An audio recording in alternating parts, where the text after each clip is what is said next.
9 de dezembro, boa noite. Patos de Minas confirma mais uma morte por Covid-19. Polícia Militar desencadeia mais uma fase da Operação Égide. Contrato entre Copasa e Patos de Minas deve ser rompido administrativamente. Ainda hoje você vai ver aqui no NTV News que motociclista é preso por porte de arma de fogo após bater de frente com viatura da Rotam em Patos de Minas. Homem que filmou enteada tomando banho é preso. A audiência do caso Roberta Pacheco, dentista que faleceu em um quarto de hotel com o médico Daniel Tolentino, é realizada nesta quinta-feira. Gás de cozinha está quase 50% mais caro em Patos de Minas do que no final de 2020. Prazo para cadastro escolar encerra nesta sexta-feira e viajantes que entrarem no Brasil por via aérea ou terrestre terão regras específicas para ficar no país. Essas e outras informações eu te conto a partir de agora.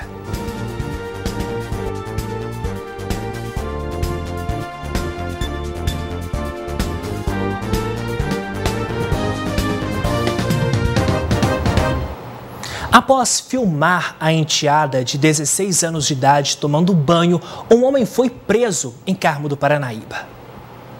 Um homem de 23 anos foi preso por suspeita de filmar a enteada de 16 anos tomando banho. O incidente ocorreu no município de Carmo do Paranaíba. Segundo o boletim de ocorrência, a jovem começou a gritar ao perceber que estava sendo filmada pelo padrasto. Em seguida, ela se vestiu, foi até a casa da irmã e acionou a polícia militar. Em conversa com os policiais, ela disse que a situação nunca havia acontecido e que ela nunca havia sido desrespeitada pelo padrasto, que já morava com a mãe há cerca de 3 anos. Localizado pelos militares, o padrasto confirmou a versão, disse que nunca havia desrespeitado a enteada, mas que por um momento de desequilíbrio emocional, decidiu filmar a jovem. Ainda em conversa com os policiais, ele disse que havia conseguido filmar a moça no dia anterior, mas que os vídeos também já haviam sido apagados. Diante dos fatos, ele foi conduzido para a delegacia de polícia civil e o celular foi recolhido para ser periciado.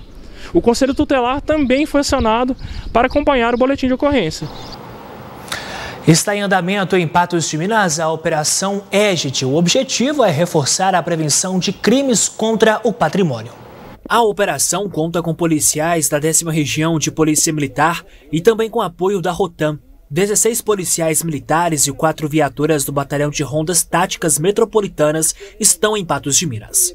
Nós temos aqui hoje uma operação integrada entre batalhões da Polícia Militar, militares do 15º Batalhão, juntamente com os militares do Batalhão Rotam, que vieram de Belo Horizonte para nos dar um apoio, para ainda mais reduzir a criminalidade em Patos de Minas. Dentro da Operação Égide está a Operação Contenção, que consiste no impacto da visibilidade da força policial e ostensividade nas principais vias de Patos de Minas, além da montagem de cercos e captação de imagens aéreas.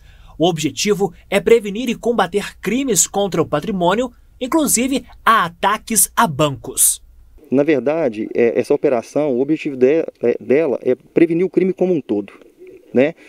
Os militares, a princípio, vão sair daqui no lançamento do turno, eles vão percorrer toda a cidade de Patos de Minas em operações preventivas, abordando pessoas em estado de suspeição ou na iminência de cometer crimes. Posteriormente a isso, iniciaremos uma operação preventiva no sentido de, na prevenção da eclosão de crimes contra instituições financeiras. Porque esse tipo de crime, ele afeta, em suma, é a nossa população, são as pessoas, ele ameaça a vida das pessoas.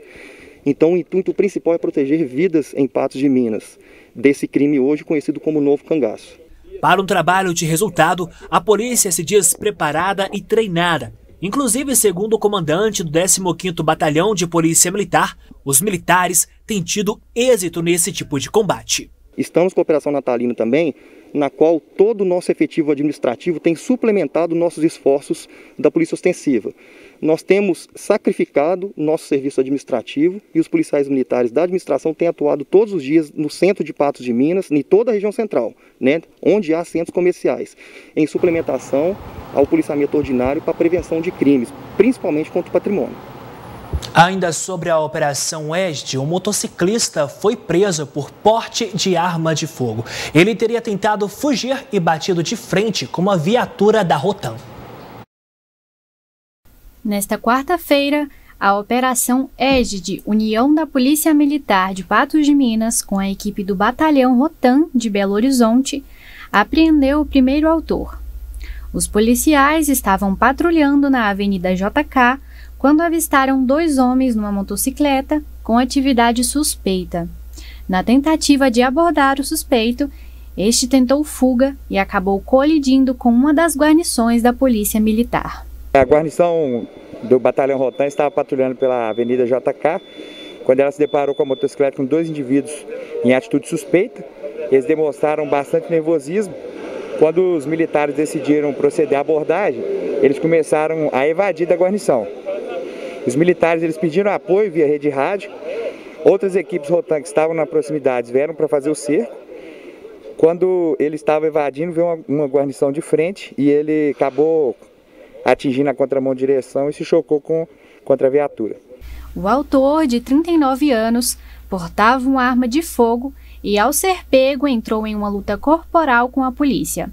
Ele possui diversas passagens por porte de arma, extorsão, ameaça e homicídio. Junto a ele estava o garupa e se feriu depois de colidir com a viatura. Após ele cair, ele tentou correr, o militar perseguiu ele a pé, entrou em luta corporal e após conseguir dominar, eles conseguiram arrecadar na cintura dele uma arma de fogo. Então provavelmente eles iriam cometer algum crime contra o patrimônio, alguma coisa do tipo na cidade.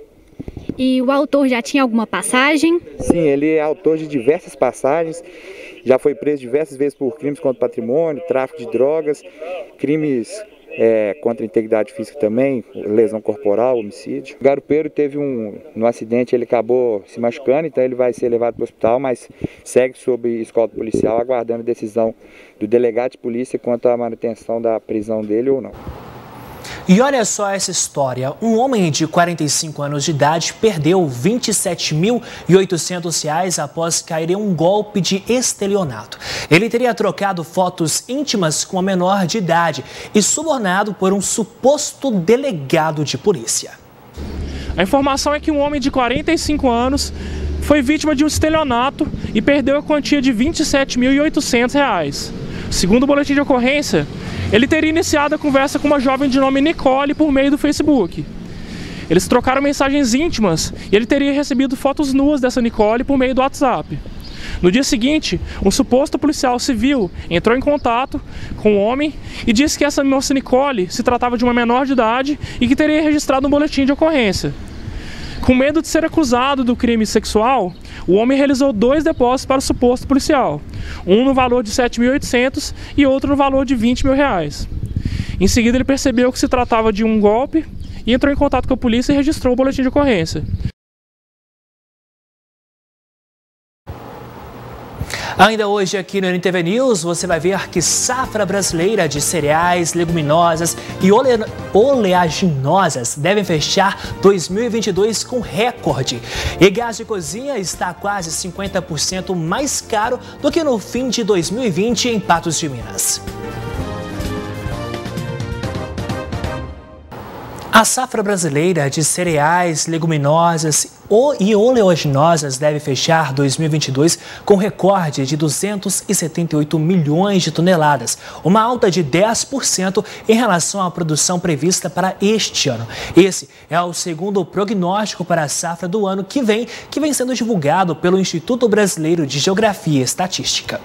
A estimativa divulgada nesta quinta-feira é ainda mais otimista do que a divulgada no primeiro prognóstico no mês passado, ao aumentar em 2,7%, ou seja, 7,3 milhões de toneladas, a previsão para 2022.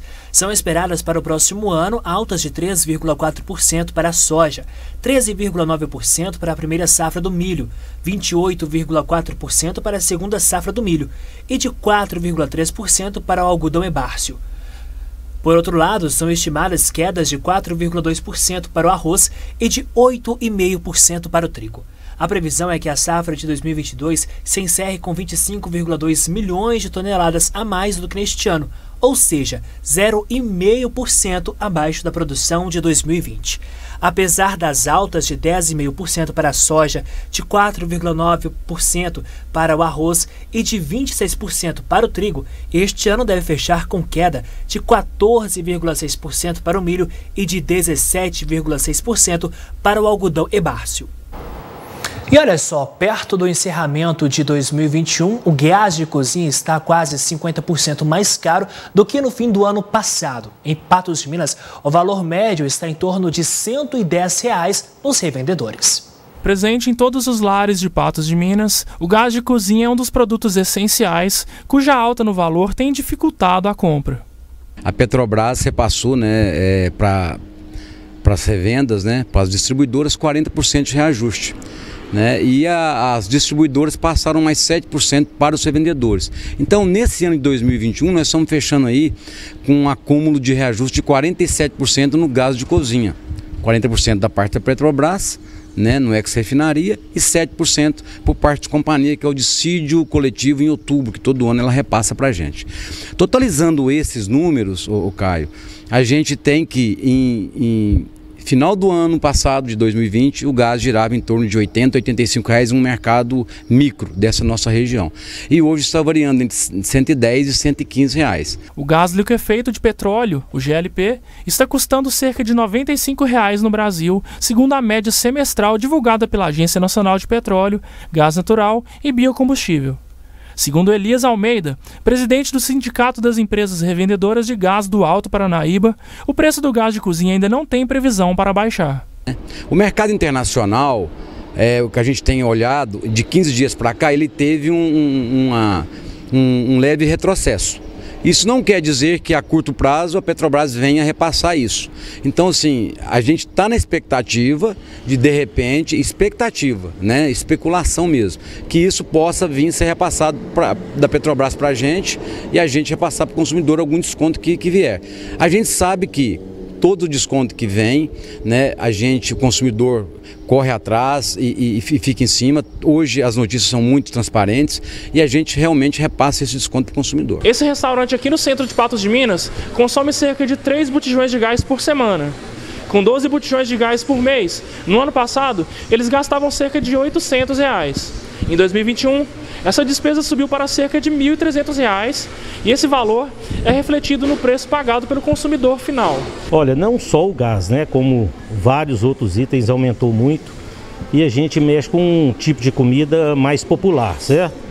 Então nós tivemos que aí adequar com esse aumento do gás, que estava até conversando ontem, teria que aumentar até mais, mas nós estamos indo devagar e tudo. Nós gastamos aqui em média de 3 botijão de gás. Antes nós começamos a pagar R$ 68 e hoje já está em 106, então é um aumento substancial. Então é difícil até de tocar. Assim como para os restaurantes, os revendedores de gás também precisam segurar o valor para não perderem mercado. Se a gente tivesse aplicado os 47% que foram repassados para os revendedores, a média estaria R$ 125. Então o revendedor hoje está de R$ 10 a R$ 15 defasado a repassar para o consumidor, devido a questões de mercado, de dificuldade, de questões econômicas mesmo. Enquanto o gás de cozinha não abaixa, a sugestão é pesquisar pelo menor preço do mercado. Uma outra questão que a gente está sempre orientando o consumidor é para ele ficar atento de onde está comprando o seu gás, quem está indo dentro da cozinha da sua casa, Então o consumidor fica atento, compra o gás de revendas autorizadas pela ANP, revendas que têm um endereço fixo próprio, que são divulgados esses endereços, E que pessoas uniformizadas. E outra, a maior garantia que o consumidor tem é a nota fiscal. A gente sabe que a maioria do consumidor de gás, a gente não pede nota fiscal, mas o consumidor que quer ter uma garantia do produto e do peso certo, na hora da compra, exija a nota fiscal. Toda revenda é obrigatória emitir a nota fiscal para o consumidor. Ainda hoje você vai ver que Legião da Boa Vontade faz entregas de cestas por meio de ação solidária e prazo para cadastro escolar encerra amanhã. Agora a gente fala de política, porque o prefeito de Belo Horizonte, Alexandre Calil, aumentou o seu potencial de votos na disputa pelo governo de Minas, à medida que começou a ser mais conhecido pela população mineira, de acordo com a 4ª rodada da pesquisa Data Tempo, realizada entre os dias 26 de novembro e 1º de dezembro.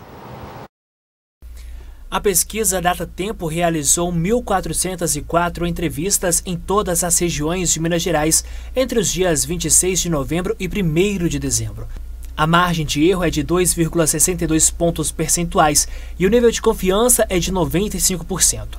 Por causa de arredondamentos, as somas podem ser maiores ou menores que 100%. Desta forma, Romeu Zema tem 56,9% da intenção de votos, Alexandre Calil, 28,4%, seguido por Rodrigo Pacheco, com 5,4%.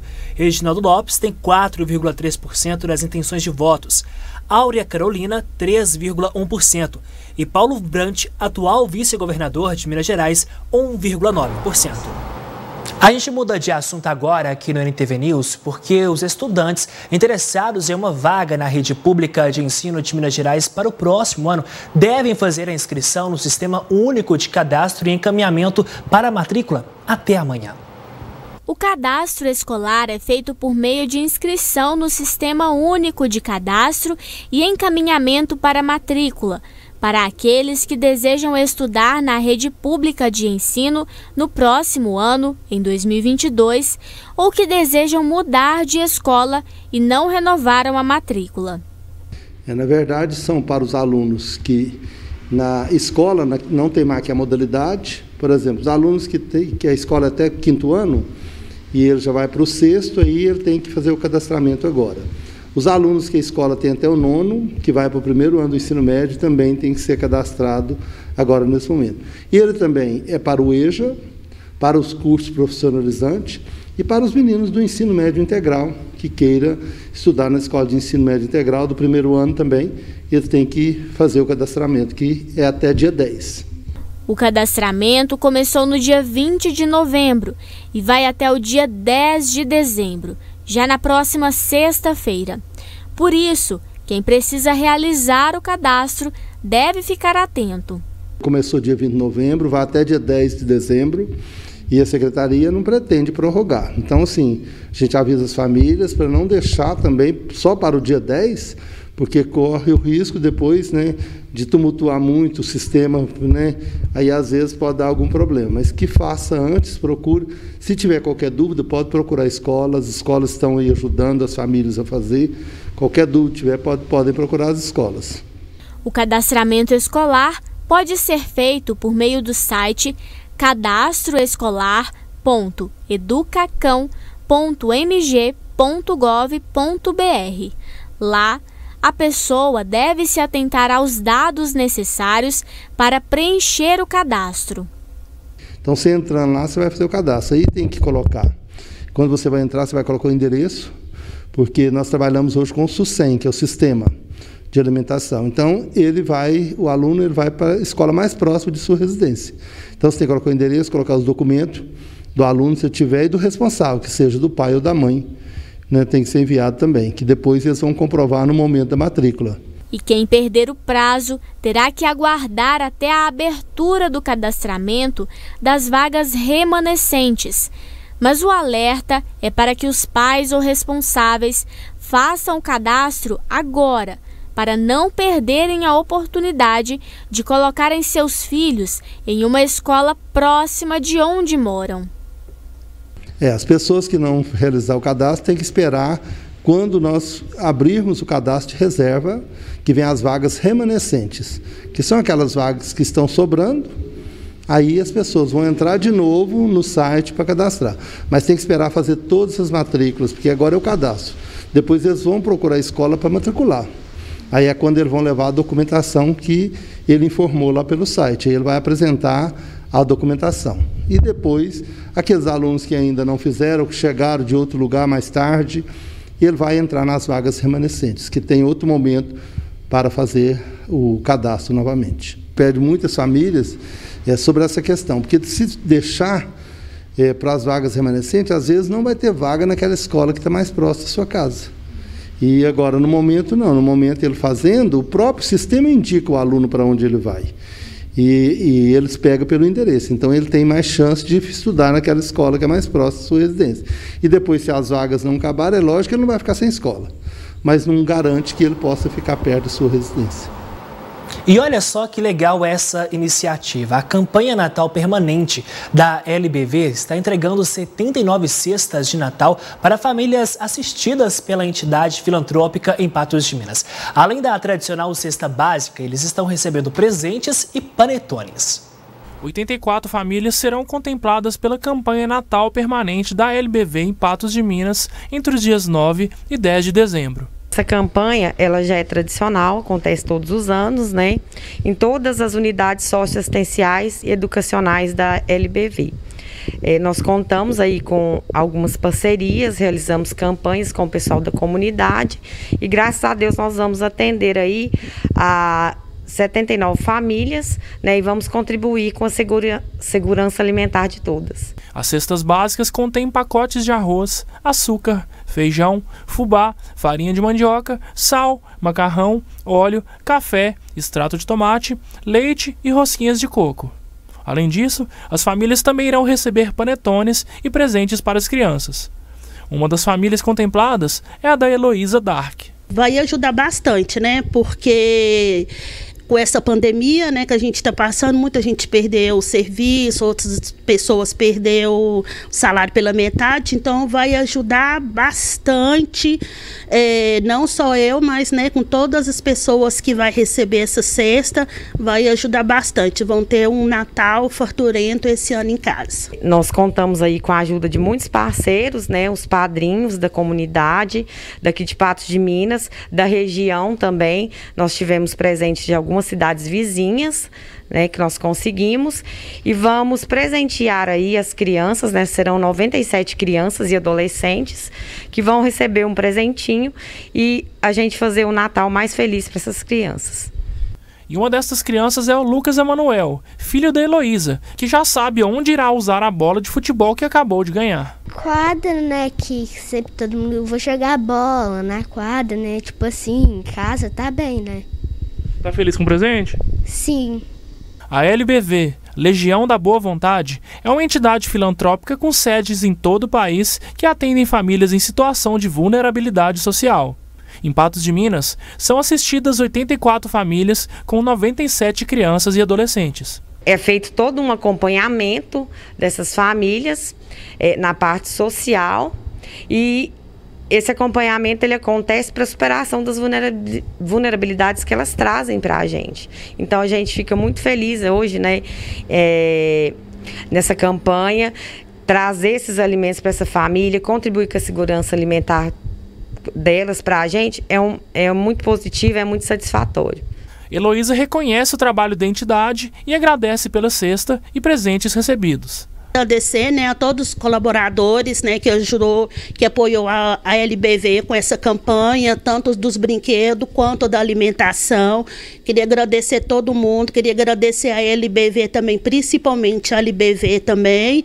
E quero desejar, já adiantado, um Feliz Natal para todo mundo, com muita paz, muita saúde. E que Deus retribui todo mundo em dobro pelos presentes, as crianças, as famílias, e a LBV agradece todos os presentes e a cesta que os colaboradores patrocinaram para a gente. A LBV sempre ajuda, né, muito. E agora no Natal vou agradecer a LBV que dá alimento também e brinquedos, né? Quero agradecer, né, a todos os nossos colaboradores, porque a LBV ela é uma instituição filantrópica, ela sobrevive da doação dos nossos colaboradores e graças a Deus eles sempre têm nos ajudado com esse ato de solidariedade e a gente deixa aqui o nosso sentimento por vocês é de gratidão. Parabéns pela iniciativa. E ainda hoje aqui no NTV News tem análise da notícia. E você vai ver que Patos de Minas confirma mais uma morte por Covid-19. A partir de sábado, os viajantes que entrarem no Brasil por via aérea ou terrestre terão regras específicas que foram publicadas no Diário Oficial da União e valem para brasileiros e estrangeiros. Para a entrada por via aérea, os passageiros deverão apresentar à companhia aérea antes do embarque o comprovante de vacinação com vacinas aprovadas pela Anvisa, pela Organização Mundial da Saúde ou pelas autoridades do país em que o viajante foi vacinado, e a aplicação da última ou da dose única tem que ter ocorrido, no mínimo, 14 dias antes da data do embarque. Comprovante de resultado negativo de teste de antígeno ou PCR. O teste de antígeno poderá ser feito até 24 horas antes do embarque, o de PCR até 72 horas. Comprovante do preenchimento da declaração de saúde do viajante em até no máximo 24 horas antes do embarque. Se o viajante não tiver o comprovante de vacinação ou tiver recebido a segunda dose ou a dose única menos de 14 dias antes do embarque, ele poderá entrar no território brasileiro, desde que faça quarentena de 5 dias na cidade do seu destino final e no endereço registrado na declaração de saúde do viajante. Ao final desses 5 dias, deverá fazer um novo teste de antígeno ou PCR. Se o resultado for negativo ou não detectável, a pessoa fica liberada da quarentena. Para a entrada por via terrestre, os viajantes deverão apresentar o comprovante de vacinação completa feita no mínimo 14 dias antes da entrada no país ou teste RT-PCR negativo feito 72 horas antes da entrada no Brasil ou teste negativo de antígeno realizado 24 horas antes da entrada. Essa regra não vale para moradores de cidades gêmeas, que são aquelas divididas por fronteiras, transportadores de carga, viajantes que vêm do Paraguai e pessoas em situação de vulnerabilidade ou afetadas por crises humanitárias. É com esse assunto, então, que nós começamos a nossa análise da notícia. Hoje comigo aqui na bancada do NTV News, a jornalista Viviane Silva. Viviane, então a gente percebe novas mudanças, novas regras para estrangeiros e brasileiros que virão para o país. Demorou um pouco para que pudesse se acontecer medidas talvez mais eficazes, se é assim que eu posso dizer. Boa noite para você. Boa noite, Matheus. Verdade. Acho que demorou um pouquinho, né? Acho justas essas regras, uma vez que vários outros países impuseram também, né, essas restrições, e nada mais justo do que exigir esse comprovante de vacinação. Afinal de contas, é uma das coisas que tem ajudado, né, com que esses números caiam um pouco, que a gente perca menos vidas aí por causa da pandemia, né? Justamente, falando em vidas e números, Viviane, vamos agora aos números da Covid-19 aqui no estado de Minas Gerais, porque nas últimas 24 horas o estado registrou 495 novos casos da doença e 15 mortes por Covid-19. Desde o início da pandemia, Minas Gerais registrou 2.213.520 casos e teve 56.386 vidas interrompidas. A gente segue ainda porque subiu para 552 o número de vidas perdidas em decorrência da Covid-19 em Patos de Minas. A vítima é um homem de 51 anos que faleceu no dia 30 de novembro. Os dados mostram que 17.200 pessoas conseguiram se recuperar da Covid-19, indicando o percentual de cura em 96,78%. De acordo com esse informe que aparece aí na tela para você, 5 novos casos foram confirmados nas últimas 24 horas, elevando para 17.771 a quantidade de infectados desde o início da pandemia. A gente mostra agora a ocupação, porque apenas um patense está internado em leito clínico em Patos de Minas, enquanto 18 doentes se recuperam em casa. Considerando as redes de saúde pública e privada, com internações também para pacientes de outros municípios, o percentual de ocupação em leitos clínicos está em 5,13% e as UTIs permanecem zeradas. Bom, Viviane, ontem nós tínhamos um caso grave da doença aqui em Patos de Minas, uma pessoa em leito de UTI. Hoje nós já não temos esse número, apenas uma pessoa em leito clínico. Esse é um fato de todos esses dados que nós trouxemos. Mas um outro fato também preocupante que chama a atenção de todos nós é a confirmação de mais um óbito pela Covid-19. Um óbito lá de 30 de novembro, já se passaram aí alguns dias e apenas agora essa confirmação. Diante de tudo isso, levanta-se uma suspeita, porque diante de alguns casos, alguns óbitos, há uma confirmação muito rápida e outros há um retardamento no aparecimento, na confirmação desses dados.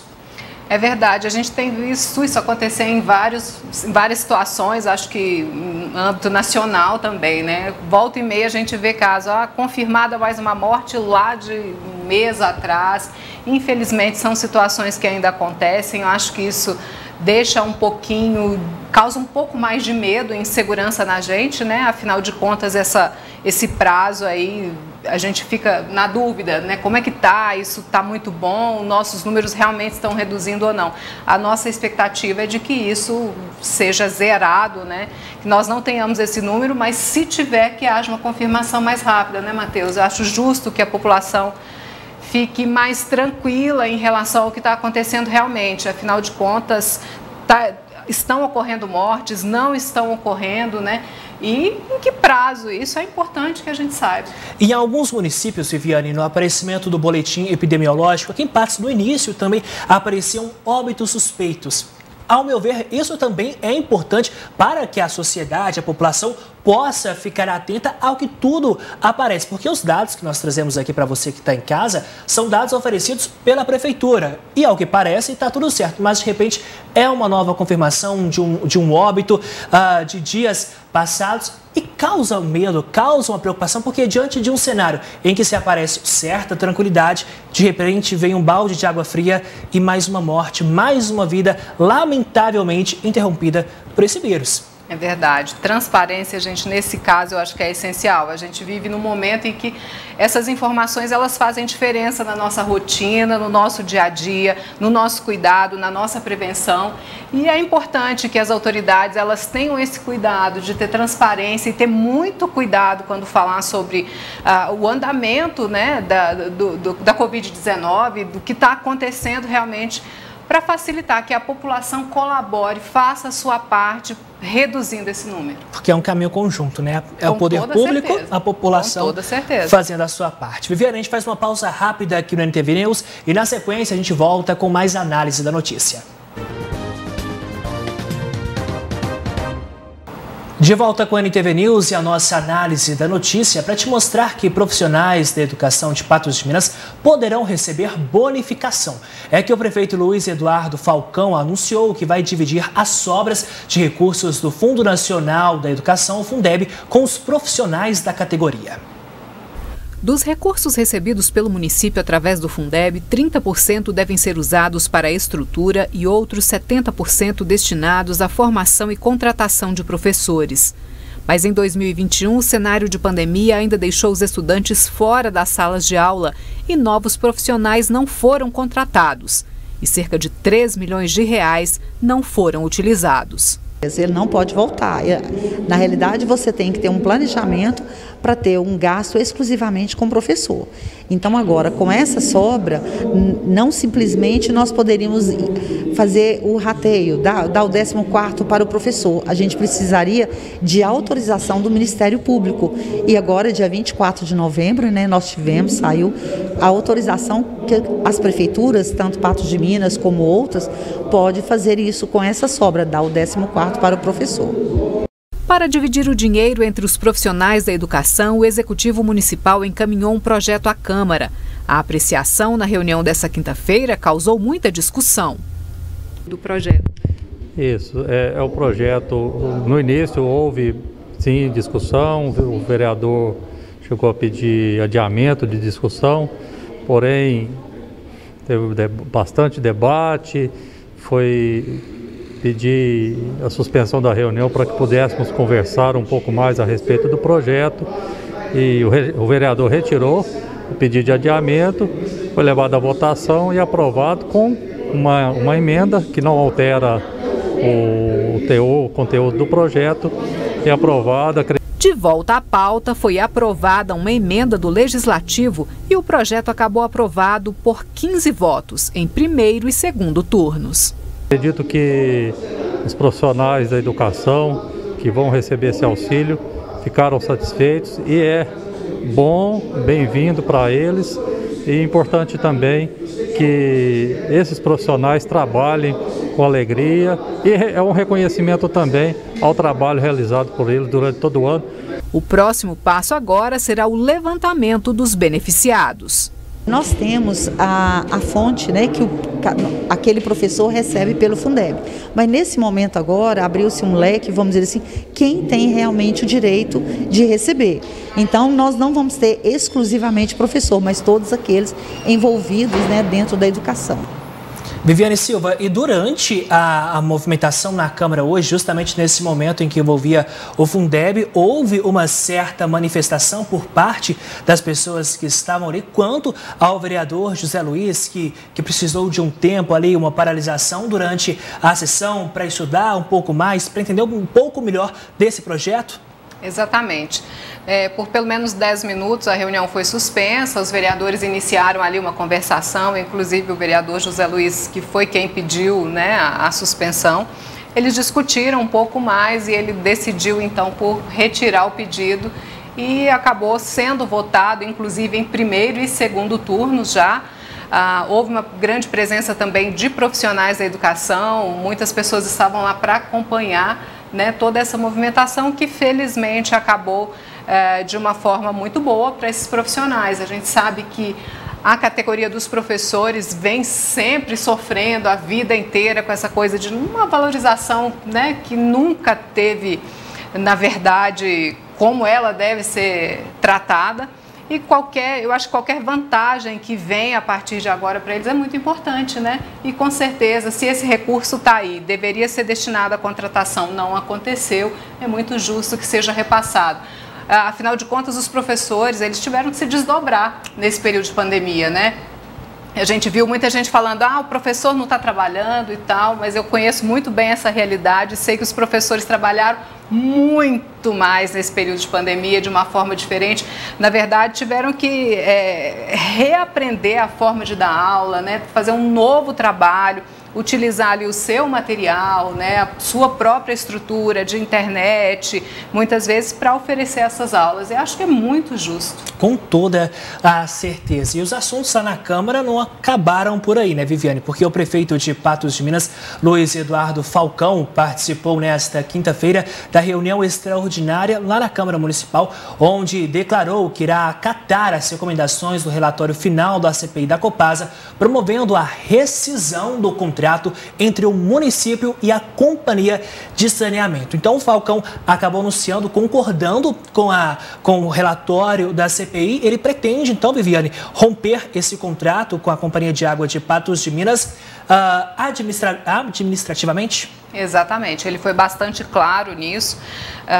Diante de todas as reclamações, diante de tudo que a gente sabe que é rotina, inclusive, aqui nas reportagens da NTV, as reclamações são muitas e também diante de tudo que foi apresentado no relatório, né, apurado pela CPI na Câmara Municipal, ele afirmou que realmente vai romper o contrato, deixando claro que isso é o início, né, de uma situação toda, porque a gente sabe que muito provavelmente a companhia vai recorrer, enfim, né, haverá ainda uma discussão e isso não é da noite para o dia. A Copasa não vai embora amanhã, gente, né? É bom a gente saber disso.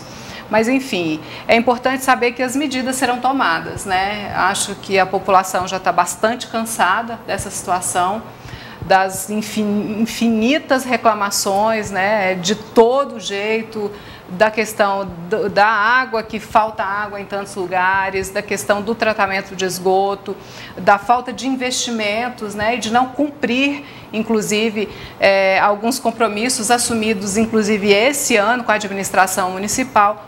Então, eu acredito que a partir de agora a população vai ter uma resposta. Pois é, por falar em resposta, Viviane, nós procuramos a Copasa, que por meio de nota disse, abre aspas, a Copasa informa que até o momento não foi notificada, portanto, não irá se manifestar sobre o caso. Pautada pela ética, transparência e respeito aos clientes, a companhia segue prestando serviços de abastecimento de água e esgoto sanitário em Patos de Minas, fecha aspas. Viviane, então é isso que a gente vem dizendo aqui. Esse problema não vai ser resolvido da noite para o dia, não. Por mais que o prefeito sinalize essa quebra com a Copasa, mas ainda tem, como a gente costuma dizer de modo popular, há muita água para correr debaixo dessa ponte e provavelmente novos capítulos virão sobre esse fato. Com certeza. O que a gente espera é que realmente caminhe a passos largos, porque eu acho que já chega, né? Já tem reclamação suficiente, eu acho que a população já foi penalizada o suficiente aí nesse meio tempo e alguma coisa precisa realmente acontecer. Pois é, Viviane, então com essa a gente encerra o NTV News de hoje, te lembrando que você pode rever toda a nossa programação no YouTube, NTV Patos de Minas, e lá no Instagram, @NTV Patos de Minas. Antes de nós irmos embora hoje, Viviane, é sempre um prazer ter você aqui com a gente, e a gente sabe que o jornalismo é feito de pessoas, seres humanos. Por trás de cada máquina fria existem seres humanos competentes para que esse jornal possa chegar aí na sua casa. Eu e você de casa, a gente volta a se encontrar amanhã às 11h30 da manhã, mas antes eu não posso de forma alguma deixar registrada aqui a minha gratidão ao meu diretor Luiz Felipe, que está saindo de férias. Quando voltar vai para um novo desafio aqui na casa, mas eu não posso deixar de forma alguma que nos últimos quase 2 anos ele esteve comigo, puxando a orelha, dando dicas, falando aqui nesse ponto. Muitíssimo obrigado, Luiz Felipe, boa sorte. A gente vai continuar se encontrando aqui e tem muita coisa para a gente poder curtir e aproveitar aqui nessa casa, mas quero deixar aqui registrada a minha gratidão. Viviane, vamos embora então. Vamos sim, com certeza. Uma boa noite para você, até amanhã às 11h30 no 30 Minutos. Boa noite.